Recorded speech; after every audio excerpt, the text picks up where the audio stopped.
오늘 제 간증 시간입니다.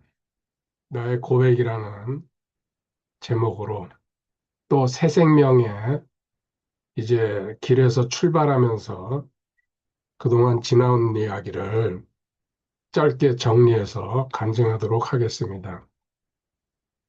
새 생명의 길에서 부록에 시작된 빛, 고의에 이르러 실제가 되다. 빌립보서 4장 13절 내게 능력 주시는 그리스도를 통하여 내가 모든 것을 할 수 있느니라. 아멘. I can do all things through Christ which strengthens me. 아멘. 부록의 나이에 나는 구원의 복음을 만났다. 그 만남은 단순한 종교적 선택이 아니라 인생의 방향을 바꾸는 기적이었다. 이후 나의 관심과 열정은 세상의 성취에서 말씀과 복음으로 옮겨졌다. 진리의 성경을 연구하고 정리하고 체계화하여 공개적으로 전하는 일이 삶의 중심이 되었다. 나는 말씀을 구조적으로 정리했고 구절과 구절을 비교하며 교리를 세웠다. 논리적으로 설명하는 데 힘썼고 동행하는 지체들에게 도움이 되는 구조를 만드는 데 많은 시간을 사용했다. 외형적으로 보면 안정되고 충실한 성경 교사의 길이었다. 이 같은 나의 지식 행보에 지적하는 분들도 있었지만 오히려 열광하는 신자들이 더 많았다. 그러나 시간이 흐를수록 내 안에는 설명하기 어려운 탈진과 공허가 반복되었다. 영원한 진리를 가르치고 있었지만 그 진리 안에 먼저 안식하지 못했고 생명의 말씀을 전하고 있었지만 생명으로 사는 실제는 부족했다. 섬김은 계속되었지만 심한 갈등으로 내면의 숨은 깊어지지 않았다. 그 이유를 뒤늦게야 분명히 보게 되었다. 나는 여전히 내가 부잉하는 사역의 구조 안에 머물러 있었기 때문이다. 빌립보서 4장 13절의 말씀을 수없이 인용했지만 실제 이해는 달랐다. 나는 그 말씀을 내가 주님의 도움을 받아 해낼 수 있다는 뜻으로 받아들였다. 주님은 능력을 공급하시는 분이었고 나는 실행자였다. 내가 주인이고 주님은 파트타임 도움이다. 그러나 세월을 지나며 평소 말씀이 뒤집혔다. 행하시는 분은 그리스도이시고 나는 그분이 일하시는 통로일 뿐이라는 사실이 실제가 되기 시작했다. 이 전환이 내 신앙 여정의 중요한 분기점이었다. 주어가 바뀌었다. NIBC. 두 번째 파트입니다. 광야의 시간, 지식에서 항복으로. 코로나 시기를 지나며 사역의 외적 활동이 줄어들었을 때 나는 예상하지 못한 내면의 광야로 들어가게 되었다. 가르치는 바쁨이 멈추자 그동안 보이지 않던 내적 의지들이 드러났다. 그때 나는 무작정 걷기 시작했다. 침묵과 반복되는 걸음 속에서 생각이 가라앉고 마음의 소리가 들리기 시작했다. 그동안 기록된 말씀으로 알았던 주님이 내 옆에서 같이 걷고 있음을 눈치채기 시작한다.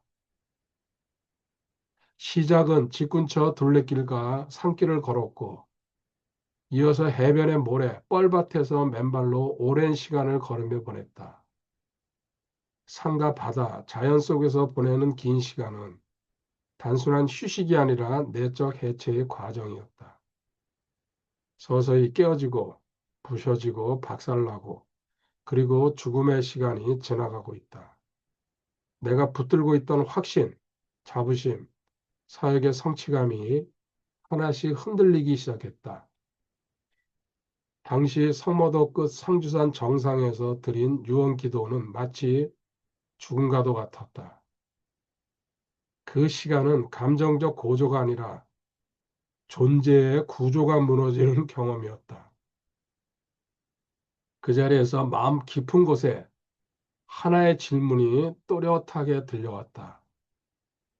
내가 붙들고 있는 것을 모두 내려놓을 수 있겠느냐? 내가 붙들고 있는 것을 모두 내려놓을 수 있겠느냐? 나는 내려놓음을 반복해서 선포했지만 사실 많은 것을 붙들고 있었다. 지식, 경험, 사역의 열매, 영향력, 그리고 건강에 대한 통제까지도 놓지 못하고 있었다. 그런데 상주산 반석에서 유언 후 나는 구체적인 결단으로 나아갔다. 즉시 사후 장기 기증을 문서화했고 때마침 겪는 사건과 검진으로 몸의 이상 신호 앞에서도 약 치료를 물리치고 생명을 주님께 맡기겠다는 선택을 했다. 지금은 담담히 말하지만 이 과정은 결코 가볍지 않았다. 특히 민머로 뻘밭을 걸으며 오랜 세월 축적해온 지식과 해석 체계를 내려놓는 일은 가장 큰 통증이었다. 그러나 내려놓음의 끝에서 기다리고 있던 것은 공허가 아니라 평안이었다. 나의 힘으로 악착같이 붙들던 자리에서 천천히 생명이 흐르기 시작했다. 꽉 낀 손에는 아무것도 당기지 않는다. 손을 펼쳐야 채워진다. 광야에 매일 내리는 만나처럼 은혜는 저장이 아니라 날마다 의존으로 주어진다는 사실이 실제가 되었다. 세 번째 파트입니다. 국궁의 배움과 신앙의 구조적 일치. 이 시기 코로나 이후 국궁을 접하게 된 것은 나에게 특별한 의미가 있었다. 처음에는 호기심과 단순한 수련이었지만 점차 신앙 여정과 정확히 맞닿아 있는 계시로 다가왔다. 나는 국궁 수련과 신앙의 단계를 이렇게 이해하게 되었다. 첫째, 구원 후 20년은 국궁의 줌손과 깍지손의 단계였다. 처음에 직궁하면 활을 잡는 법을 배우듯 나는 20년 동안 구원의 교리를 끊임없이 가르쳤다. 하지만 내 힘으로 관역을 마치려는 의지가 앞섰기에 화살은 늘 빗나갔다. 진리의 형식과 지식은 갖추었지만 생명의 중심과 연결은 부족했던 시간이었다. 손은 활을 잡았으나 몸은 관역과 연결되지 않았다. 말씀은 정리해서 많이 알았지만 주님과 연합의 실제는 희미했다. 둘째, 그 다음 11년은 만작의 고통이다. 만작은 활을 끝까지 당긴 극한의 상태에서 만작에서 약 3초가량 멈춘 후 시와 화살을 동시에 놓는다. 나는 11년 전 연합을 깨달은 후 내가 죽어야지 하며 이를 악물었다. 그러나 그 노력조차 내 육신이었기에 만작 활줄의 고통 속에서도 나는 활과 화살을 쥔 손가락에 힘을 빼지 못했다. 여기서 중요한 통찰을 얻었다. 힘으로 자기를 부인하려는 시도는 여전히 자기 힘에 속한다는 사실이었다. 나는 결심으로 이루는 죽음은, 나의 결심으로 이루는 죽음은 참된 죽음이 아니었다. 국궁에서 만작은 끝이 아니다. 만작은 완성이 아니라 전환 직전의 상태다. 초보자는 만작에서 자연스럽게 놓지 못한다. 관역에 빗나가는 두려움과 자신의 잘못된 자세를 통제하고 싶어서다. 그래서 만작에서 바르게 놓지 못하면 화살은 관역을 벗어낸다. 신앙 역시 동일했다. 로마서 6장에 주님과 연합의 진리를 알았으나 나의 통제권을 놓지 못했다. 네 번째 파트. 발시와 새 생명의 발견. 마침내 화살 발시에 대한 이해가 새 생명의 이해와 연결되었다. 셋째, 비로소 마주한 발시와 새 생명의 실제다. 국궁의 최고 경지는 내가 쏘는 것이 아니라 때가 되어 화살이 스스로 나가는 것이다. 내가 억지로 손가락을 펴는 것이 아니라 만작으로 내 힘이 완전히 소진된 그 찰나에 활이 화살을 날려보낸다. 나는 이 엄지손가락 끝에 힘 하나를 빼는데 겨우 31년이 걸린다. 이 고백은 단순한 비유가 아니라 실제적 체험의 요약이다. 요한복음 15장 5절. 나는 포도나무요 너희는 가지니 그가 내 안에 내가 그 안에 거하면 바로 그 사람은 많은 열매를 맺나니 나를 떠나서는 너희가 아무것도 할 수 없음이라. 아멘. I am the vine, you are the branches. Without me you can do nothing. 아멘. 모든 가지는 스스로 열매를 맺기를 애쓰지 않는다. 나무에 붙어 있을 때 수액이 저절로 흐르고 막힘없이 흐를 때 자연스럽게 맺힌다. 그동안 나는 오랫동안 열매 맺으려 애쓴 가지였다. 이제는 새 생명에 자연스럽게 붙어 있으려 애쓰는 가지가 되었다. 세상에 숙련된 선수, 장인은 억지로 힘을 쓰지 않는다. 힘을 빼는 기술이 최고의 경지다. 무리를 걷던 베드로는 발이 아니라 시선으로 걸었다. 시선이 다른 곳으로 향할 때 빠졌다. 말씀을 전달하는 일은 애쓰는 생산이 아니라 주님과 거함, 연결의 결과임을 비로소 이해하게 되었다. 다양한 지식은 길을 보여주지만 생명은 실제로 걷게 한다. 사역은 열매이지만 주님과 연합은 근원이다. 주님과 연합한 세 사람의 유일한 동력은 새 생명이다. 나 없이는 너희가 아무것도 할 수 없습니다. 아멘.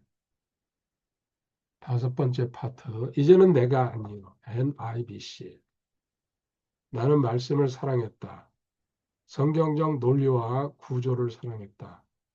그리고 복잡한 내용을 단순하게 정리를 사랑했다. 그것이 나의 강점이었고 동시에 장벽이었다. 여리고성처럼 높이 쌓은 지식의 성벽이 단순한 연결, 의존을 늦추었다. 성경은 8가지 맡김을 전했지만 진짜 맡기지는 못하는 아이러니다. 그러나 이제는 안다. 지식은 길이지만 생명은 능력이다. 사역은 결과지만 연합은 근원이다. 국궁 수련이 깊어질수록 물 흐르듯이 동작은 단순해진다. 과정에 복잡한 설명이 줄고 중심 감각이 커진다. 신앙도 같다. 전달의 말은 줄고 주님 의존은 더 깊어진다. 나는 이제 다시 시작하는 갓난아기처럼 살아갈 것이다. 고일을 지났으나 영은 더 젊어졌다. 예전에는 의무, 사명을 붙들고 마지못해 달렸다면 이제는 주님 생명에 붙들려 자연스럽게 걷는다. 갈라디아서 2장 20절. 내가 그리스도와 함께 십자가에 못 박혔느니 이제는 내가 아니요 그리스도께서 내 안에 사시니라. 아멘. I am crucified with Christ. Nevertheless I live. Yet not I, but Christ lives in me. 아멘. 바울의 이 고백이 교리가 아니라 나의 현재 선언이 되었다. 돌아보면 오래 돌아온 길이었다. 그러나 불필요한 시간은 아니었다. 붙들고 애쓰던 세월도 은혜였고 내려놓게 하신 과정도 은혜였다. 말씀 위로 쌓은 집이 무너진 자리에 주님 생명이 거처를 잡았다. 사랑하는 지체들이여, 손가락 끝에 힘을 빼시라. 반복되는 억지 결심보다 주님과 더 깊은 연합을 구하시라. 봉사하고 섬기려고 애쓰기보다 주님의 생명에 머무르시라. 나는 죽었고 주님의 생명이 내 안에 계심을 여기라. 이제 나의 소망은 단순하다. 더 많이 이루는 것이 아니라 더 깊이 연결되는 것이다. 더 크게 일하는 것이 아니라 더 분명히 새 생명으로 살아내는 것이다. 국궁의 사대에 설 때마다 같은 기도를 드린다. 주님, 내가 쏘지 않게 하소서. 주님이 쏘시게 하소서. 이 고백이 나의 남은 생애의 방향이 되기를 소망한다. 할렐루야. 2026년 2월 1일 주일. 의인은 새 생명입니다. 아멘.